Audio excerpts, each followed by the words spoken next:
Hi friends, మీరు cricket బెట్టింగ్లో ఎన్నో డబ్బులు పోగొట్టుకుంటున్నారు కదా ఫ్రెండ్స్. అసలు క్రికెట్ బెట్టింగ్ అన్నది ఆడకండి ఫ్రెండ్స్. క్రికెట్ బెట్టింగ్ అంత చెత్త పని ఎక్కడ ఉండదన్నమాట. ఎందుకంటే అందులో కలిపురుషులు ఉంటాడనమాట. అది ఎవరు చెప్పినా కూడా ఆడకండి, ఎవరు బ్రెయిన్ వాష్ చేసినా కూడా ఆడకండి. అంచక్క మీరు గుడిల్లోని కానీ ఆశ్రమాలకి కానీ ఇలాగా అనాథ శరణాలకి కానీ మీకు ఇష్టమైన దానికి దేనికో దానికి మీకు తోచినంత నెలకి కొంచెం ఫండ్స్ని ఇవ్వండి ఫ్రెండ్స్. అంచక్క డొనేషన్ చేయండి, మీకే పుణ్యం వస్తుంది అంచక్కన.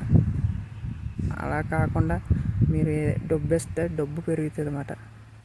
ఇప్పుడు ఎవరినైనా మనం ప్రేమగా మాట్లాడామనుకో ప్రేమగా మాట్లాడతారు, పోరే యాదవ అన్నాం అనుకో పోరే యాదవ కింద మాట్లాడతారు అన్నమాట. మనం ఇంచక్క మీరు డొనేషన్ చేశారనుకో అది కూడా అభివృద్ధి అవుతుంది కదా ఫ్రెండ్స్.